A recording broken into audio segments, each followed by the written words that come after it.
ce jour dédié pour l'élévation de l'âme de Atou Bat Margot Zichron Livracha, de mémoire bénie. On va parler aujourd'hui, ça concerne les Israéliens.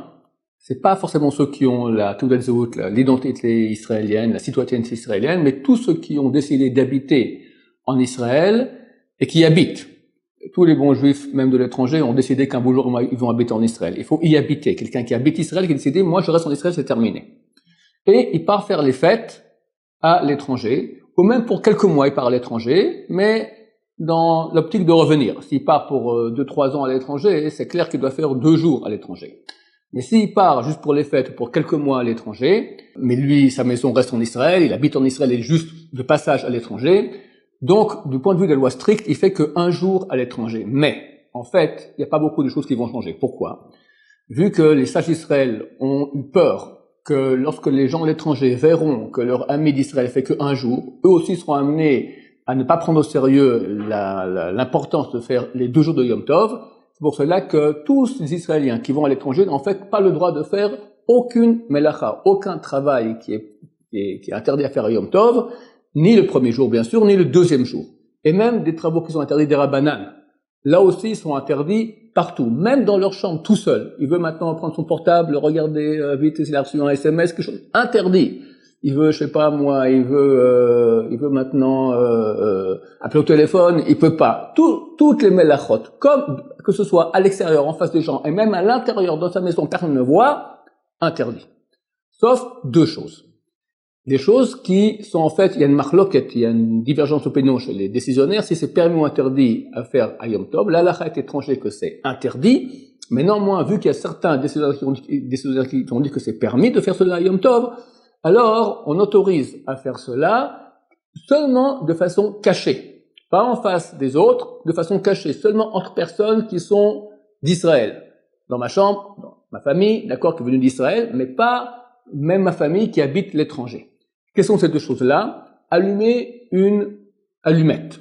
Pourquoi? Certains avis ont dit que vu que le soufre qu'il y a sur l'allumette, c'est comme si c'est du feu déjà allumé. Or, à Yom Tov, on a le droit de passer du feu, d'allumer un feu à partir d'un feu existant. Certains ont voulu dire que l'allumette, c'est aussi un feu existant. La halakha n'a pas été tranchée comme ça. On n'a pas le droit d'allumer une allumette à Yom Tov. C'est interdit. Mais vu qu'il y a des avis qui l'autorisent, et vu qu'on est maintenant le 2e jour de Yom Tov pour les Israéliens qui, du point de vue de la loi stricte, auraient dû faire normalement un seul jour, juste à cause des autres, alors il peut pas faire un seul jour, il doit faire 2 jours, néanmoins en cachette, et uniquement en cachette, il peut allumer une allumette. Attention, ils ont le droit d'allumer mais pas d'éteindre. On peut transmettre un feu d'un feu à Yom Tov, on n'a pas le droit d'éteindre le feu, ça c'est interdit. Donc quand l'allumette va s'éteindre, il la pose délicatement, pas ni fait comme ça, ni encore moins il la souffle comme ça, il pose l'allumette et elle s'éteint par elle-même. Deuxième chose qu'il est permis aussi à faire en cachette, allumer la lumière. Là aussi, il y a certains décisionnaires qui ont dit que la lumière en tant qu'électricité, elle est déjà existante, tout ce qu'on fait c'est pas pour la transmettre à l'ampoule. C'est comme si je fais passer un feu d'un endroit à l'autre. Donc c'est permis, il y a certains qui ont permis cela. À Yom Tov, la halakha c'est interdit, on interdit d'allumer tout ce qui est électrique et en plus la lumière, c'est certain que c'est interdit, mais vu qu'il y a certains décisionnaires qui ont permis cela, alors on permet d'allumer que la lumière, pas le portable, pas l'appareil photo, pas le PC, d'accord, que la lumière on peut l'allumer. Et ça aussi que en cachette. Maintenant, si la lumière va s'allumer à l'extérieur, enfin dans ma chambre, et des gens de l'extérieur vont voir que c'est allumé, des gens des juifs qui habitent l'étranger qui font 2 jours, alors c'est un problème, à moins que ce soit dans les heures normales, de façon normale, comme s'ils pourraient croire que c'est une minuterie. Par exemple, à 10-11 heures du soir, tout coup la lumière s'éteint. Bon, éteindre, j'ai pas le droit de toute façon. On va dire que à 8 heures du matin ou 7 heures du matin, la lumière s'allume. Ça va, ils peuvent se dire c'était une minuterie. Mais si par exemple, je vais aux toilettes à 2 heures du matin, j'allume. À 2 heures du matin, ils vont dire, qu'est-ce que ça fait, comment ça fait qu'il y a une lumière qui s'allume à 2 heures du matin? Ça, c'est pas une minuterie, c'est lui qui a allumé. Donc là, c'est interdit. Je répète parce qu'il y a beaucoup de détails. En cachette, on peut allumer, pas éteindre. Et on peut allumer que la lumière. Si la lumière va apparaître à l'extérieur, on peut allumer la lumière que si les gens à l'extérieur pourront faire dépendre cet allumage, pas de moi-même qui a allumé, diront, ah, c'est un type d'Israël, il allume la lumière. Non, ils diront, il a mis une minuterie, c'est la minuterie qui a allumé. Donc, si on commence à allumer sans cesse, éteindre, etc., c'est certain que ça va pas. Éteindre, dans tous les cas, je rappelle, ça ne va pas. Attention, quand je dis qu'on peut allumer la lumière, c'est à condition expresse qu'aucun proche de la famille qui habite à l'étranger me voit. C'est moi tout seul ou moi avec ma femme et les enfants qui viennent d'Israël. Il faut qu'aucun qui habite à l'étranger me voit allumer la lumière pendant Yom Tov. Complètement interdit. Donc il pense que ça a été allumé par une minuterie. Et s'il y a une seule minuterie générale dans la maison, et quand je mets la maison dans ma chambre, tout le monde comprend que j'ai allumé, c'est bien qu'il m'ait pas vu, j'ai pas le droit, c'est évident. D'accord? Ça, c'est donc au niveau des lois, comment transgresser Yom Tov, le deuxième jour, à l'étranger pour les Israéliens, que en ce qui concerne ces deux choses-là, allumer une allumette et allumer la lumière.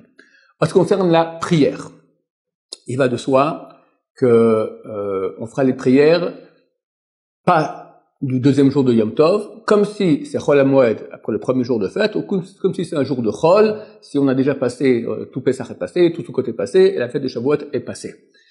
Alors, le problème est que je peux pas faire de façon ostensible à l'extérieur, montrer que je fais les prières de Chol. Qu'est-ce que je dois faire? Je dois mettre les tefilines. Je parle pas de Chol HaMoed, je parle maintenant on parle du 8e jour de Pessah, du 9e jour de Sukkot, d'accord, de Simchat Torah de l'étranger, et du lendemain de Shavuot à l'étranger. Pour les Israéliens, c'est un jour de Chol, un jour ouvrable. Ils doivent mettre les tefilines. Sincèrement pas, ils ne peuvent pas les mettre de façon ostensible devant les autres, parce qu'eux n'ont pas le droit de mettre les tefilines. Alors qu'est-ce qu'il fait? Il se lève un peu plus tôt. Il met les tefilines chez lui à la maison. Et là, il fait Shema Israël. C'est extrêmement important de faire Shema Israël avec les tefilines. Ensuite, il y a une divergence d'opinion entre le Rav Ovadia Yosef et le Rav Ben Abba Shaul. Chacun optera comme il veut. Rav Ovadia Yosef dit, il fait le krashma avec les tefilines, il enlève les tefilines et va à la synagogue comme tout le monde. Et là-bas, à la synagogue, il va prier ses propres prières à lui, mais il va jouer le jeu comme s'il fait les prières aussi comme le public qui fait les prières de Yom Tov. Alors lui, maintenant, il doit faire rapidement sa Amida, parce qu'elle est beaucoup plus longue que la prière de Yom Tov. Après, il y a le Hallel. Alors il peut dire le Hallel, mais sans la bracha, ni avant, ni après. Et c'est bien qu'il ne fasse pas le Hallel entier, il fasse le Hallel comme à Rosh Chodesh.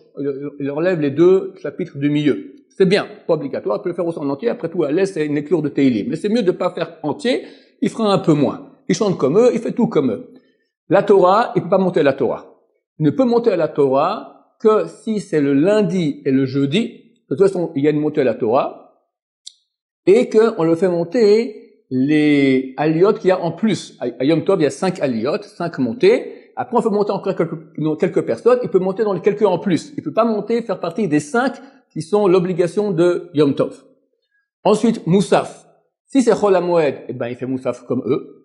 Le Hallel aussi, il a fait comme eux avec la bracha. Si c'est Chol HaMoed, il fait Moussaf comme eux. Ça peut dire le mot Yom Tov, il dira Yom Mikra Kodesh Hazeh.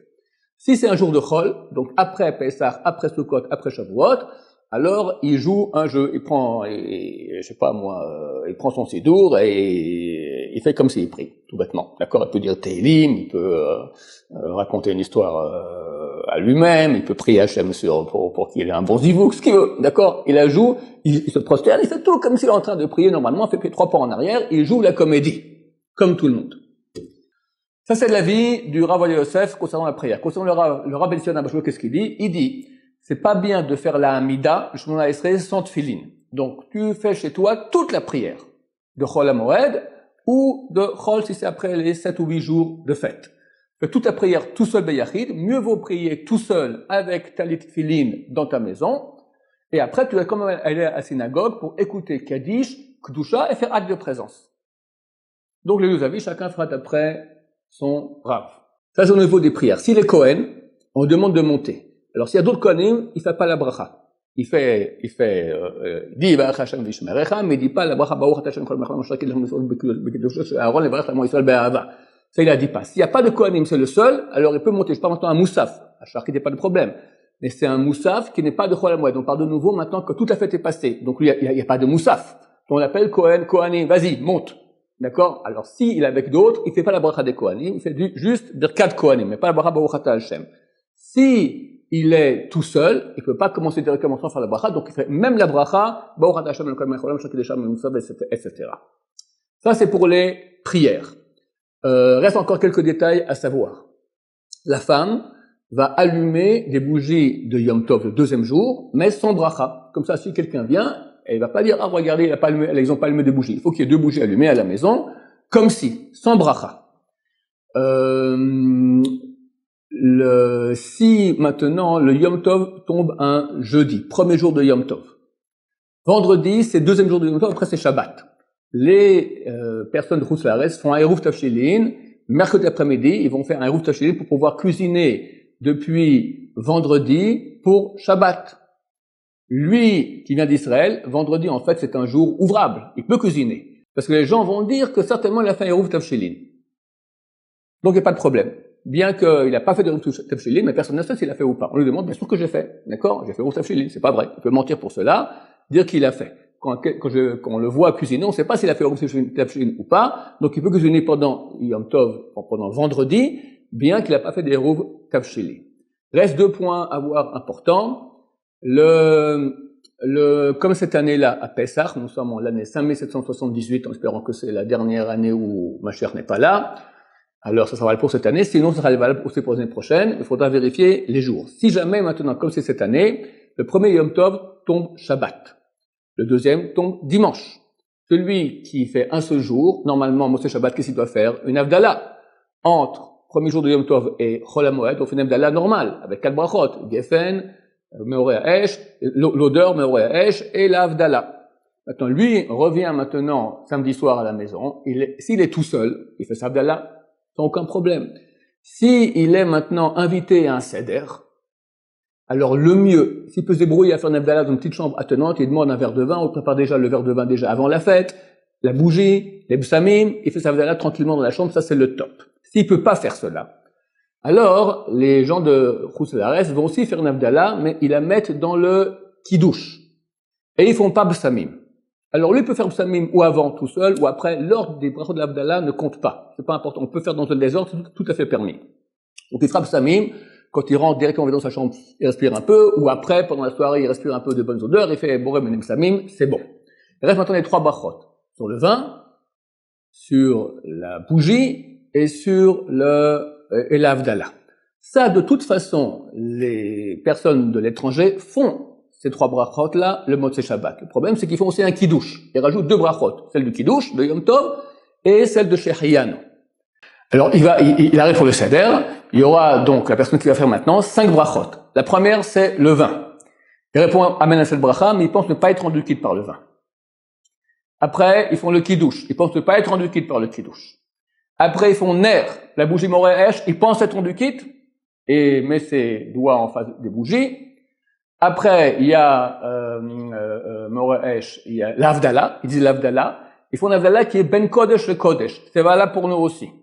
C'est lui qui va sur sa chambre comme lui parce qu'il dira Mavdil ben kodesh le chol. Mais là, on peut être rendu quitte, on n'a pas eu le choix, on peut être rendu quitte par l'Havdalah de ceux d'étrangers qui font ben kodesh le kodesh. On pense être rendu quitte et on répond amen à toutes les brachot, et après ils font Shechianu, on répond amen, mais on n'a pas besoin d'être rendu quitte par Shechianu. Et après, qu'est-ce qui se passe? Tout le monde se penche pour boire le verre de vin. Ils font le seder. Alors, qu'est-ce que je fais? Je fais en douce Boré Pri HaGeffen, tant que personne ne boit Boré Pri HaGeffen, et je me prosterne, je m'accoude sur la gauche, et je bois le verre de vin comme tout le monde. Être rendu quitte du vin par la bracha de Boré Pri HaGeffen qui fait au début de l'Havdalah, c'est compliqué. Parce qu'on répond amen à d'autres brachot, c'est super compliqué, donc le mieux c'est faire comme j'ai dit.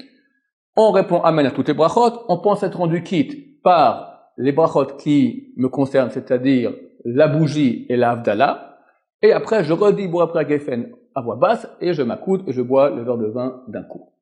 Est-ce que je dois faire le seder avec eux? Oui ou non? Divergence d'opinion. Rabbi Sam Abachouli dit que non. Tu dis pas, moi je suis étranger, j'ai pas de seder. On peut pas dire ça. Tu dis, oui, j'ai un mal de tête terrible, j'ai mal digéré la matzah, ta femme aussi, tes enfants aussi, d'accord? Tous. Bon, peut-être ils vont comprendre, mais il faut pas dire ça de façon ostensible, et tu vas dans ta chambre et tu fais ce que tu veux là-bas.